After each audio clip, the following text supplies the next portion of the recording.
pray for her the first time. The first time we ever prayed together, she prayed for me. Oh my gosh. That's prayer. Now, prayer may seem like it's something innocent, but prayer is energy work. Prayer is manifestation. Christians will use prayer to pretty much manifest their will. Just like magic. I get everything I want 'cause I attract. Hey you guys, Minister Ashley here, and you know that I usually do not follow celebrity gossip or their stories or anything like that because I really don't care. But this really caught my eye, and being a Christian witch, for all my witchy girls, wizard-like guys, for all of us practitioners, this should alarm us, and even for those that are part of the church, because Christians will use prayer to pretty much manifest their will. Okay, they just use the word prayer, but it's really all the same thing. It's no different than any other ritual. So catch this. Sounds really weird. I started doing research. I pretty much would stalk him online. Like, I wanted to hear every song he had ever made. Wow. I had to watch every preaching he had ever preached. And then I'd find us in conversation later on and be quoting things that he said. And he'd be like, how do you, I'd be, oh no, just get the yes out of the way. He did a whole preaching about that. And I literally would find myself in these moments that were so tragically are you stalking? Are you watching my preachings online? So some would call this the law of attraction, where you pretty much immerse yourself in whatever you truly desire. It can be music, like how she used music magic or music for manifestation. In church, we would call this worship, whatever you want to call it. So this is a manifestation technique, a magic, an ancient magic practice of using music to put yourself in the state of mind and to vibe, to raise your frequency to that vibration of having it. She put herself in the space mentally, emotionally, and energetically, and then eventually her body followed through. Now, she immersed herself so much in his music, in his, ideas, that when they finally came into a space where they were having a conversation, she was saying things that seemed like a synchronicity to him.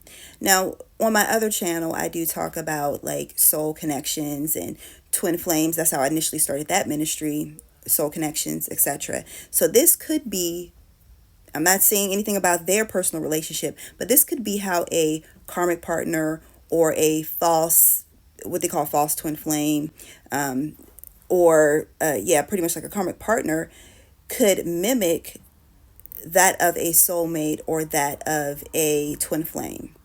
So what seems to be destined could end up being a setup. Now, once again, I'm not saying anything about their personal relationship because I don't know and I don't care. Really, honestly, I'm just using them as an example. But I knew she was the one really on our kind. It started a bit crazy and had a lot of chaos. Did anybody else see that? When he said chaos, he did this. Chaos, like a gesture, like a nod or a signal to those that may be watching that maybe he's part of some organization or some society that for the masses, they won't pick up on it. But for those that know. He said chaos like that. Like a signal was like, this was planned, this was set up, or code for help me. But this is for real. There's gestures that may go unbeknownst to the general public, but for those that know. To it with paparazzi and whatnot. I had recently announced that I had been divorced, so everybody was kind of speculating and saying different things and saying crazy things about her. Said, I was your friend before this happened, I'm your friend now, and let's power through it. I think at that moment I knew this is everything, and she is everything to me, and what? 8 months later we were married. Being in the mind frame, being in tune with your angels, your guides, your ancestors, so that way you can be on alert when something is off. what may seem like a sign or a synchronicity could just be someone low-key working a love spell or a ritual on you. So he said that she was his friend before it happened, and she is still his friend now. Now, he's talking about a situation where he was just going through the divorce of his first wife of 20 some years. And I guess she sort of kind of like built a friendship with him during this period, or maybe even a little bit before. But this is another way. I'm not saying, once again, don't know about her situation, but however, this is how people can come in and cause havoc on the back end. So while in your presence, they're not doing anything. They may be smiling, they may be encouraging, they may be doing all this other stuff that seems like they're a really good friend, but behind the scenes they're really working some spells and some rituals. Now, this could be a layered ritual or spell. Now, I don't know if she's into that. I know that she is of Hispanic lineage, so I don't know about people's spiritual paths, and but I'm just throwing this out there. Like, it could be a layered ritual where first you cause a breakup spell, and then from there you can either work like a love spell or an obsession spell after that, and it's like layered spells that happen over a period of time, so you have to do it in stages. I didn't pray for her the first time.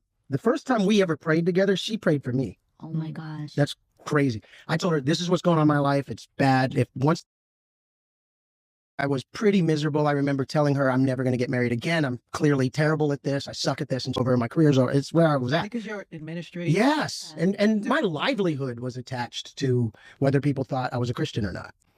And I expected her. And what I shared with her was like embarrassing and painful and all that. I knew I liked him so much. Okay. And she leaned across the table and she grabbed my hand and she just started praying for me. This is when we're still friends. 24-year-old man.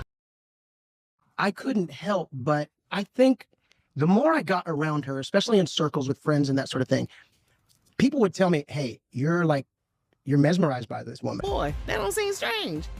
Like, close your mouth or something. And it wasn't about her obvious beauty. She's obviously beautiful. I just saw that she was magic. She would walk into a room and the room would sort of tilt in her direction. She had reached for his hand and she started to pray for him. Now, this is what I've always been talking about on both channels about prayer. Now, prayer may seem like it's something innocent, but prayer is energy work. Prayer is manifestation using words, which are vibrations. Out of the mouth of God came existence, okay? Words have power. And intention, it comes from intention. And it comes from emotion. All of the combination of all of this is manifestation. This is why you have to be careful. And also to a person touching you. She reached over and touched him. Okay? So not just the voice, the thought, the intention, the vibration, the emotion, but the physical touch. What did the Bible say? Touch and agree. So you got to be careful who and what you touch and agree to.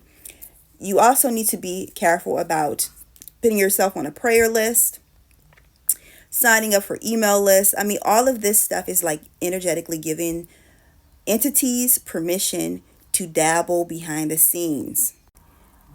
Now, I'm not attacking her. I'm not. I'm just using her as an example. There's many layers to this, but I'm just saying you guys have to be careful with your energy. Make sure you stayed prayed up, as they say, and stay protected. Do your protection rituals at all times and be mindful. Also listen for triggering words. Listen for and watch for people's actions and their words. Just be mindful.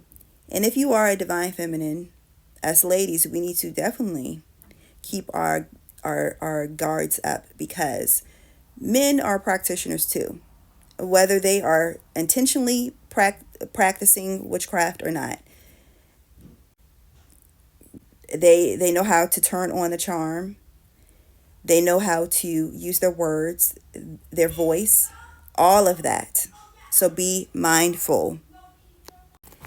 Get my latest book, along with the journal, The Bible's Hidden Divination and Magic. So the journal is, I have it to help you document your notes and keep it all in one organized place. And then I have my latest journal, which is a tarot and oracle journal that goes along with the I Am That I Am Divine Guidance cards. You can find this also on Amazon, TikTok, across all the platforms. So you guys, thank you so much for tuning in. Make sure you like, share, and subscribe. Check out my other channel, FD1111 Ministries. I post over there on a regular basis. So until next time, you guys, Minister Ashley, many blessings. Peace.